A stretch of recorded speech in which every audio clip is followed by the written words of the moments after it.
for what I'm doing. I'm putting out 2 comedy specials this year. The first one I already taped, and that whole show is just an hour of making fun of Kiss for an hour. That's the whole show. What do you mean? You're going to do a whole hour on Kiss? I did an entire hour that I filmed in New York last month where I just made fun of Kiss for an hour. That's funny. That's the whole show. Yeah, it was so easy. And then the show I'm filming in Tucson next month is the comedy special I've been working on but the Kiss thing was just, I have 2 hours of material about Kiss. What the fuck are you saying about Kiss? Just the relationship that I started with being on the show and how Gene Simmons confronted me on the air.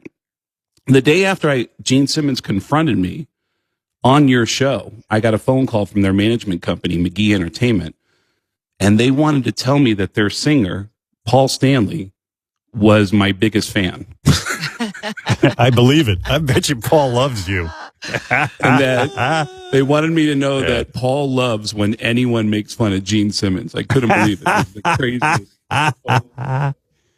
Is Gene offended by you? Was that the gist of it? He seemed to have a sense of humor about it, but over the years, I had all these run-ins with him and then run-ins with Kiss fans where I thought, well, I'm friends with Kiss now, so everything's going great. But then I upset the Kiss fans because I would do jokes when I would perform with Kiss that the Kiss fans would take way too seriously. You know that joke that I told you when I was on the boat with them? I was on a boat. What was that? Kiss, on the Kiss cruise. Someone asked me if I would like to make an announcement on the ship, on the Kiss cruise.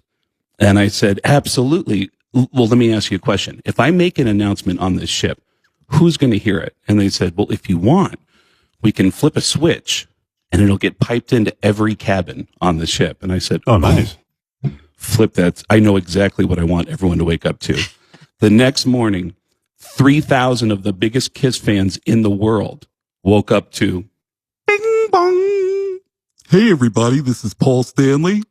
And this is Gene Simmons from Kiss.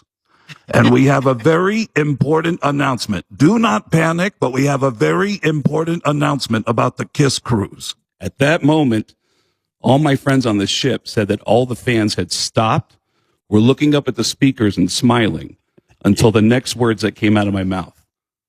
We've just hit an iceberg, which...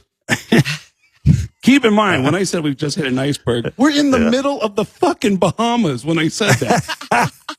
There's no reason, as an intelligent person, you just go, the ship's going down. The ship's we're in the fucking Bahamas. But do not panic, because Kiss is going to take care of everybody. We actually have 3 packages to get you off the ship. First, we have the platinum package. It's $5,000.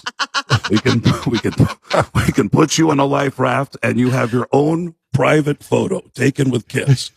Then we have the diamond package. Isn't that right, Paul? That's right. The diamond package for $10,000, where we'll throw you in the ocean with Tommy and Eric, and then Kiss will float by on a raft. We do a private acoustic in the ocean.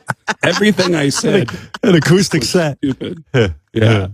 But that's great. Several Kiss fans believed it. They thought that was a real thing in the Bahamas. They specifically were going to the employees and saying, so Kiss is going to charge us to get off the boat now? Is that what's going on? It was so believable to them. It is believable. How brilliant is that for Kiss to have a cruise and then create a disaster where you have to pay even more to get off the boat? That is kind of brilliant. It's very on brand.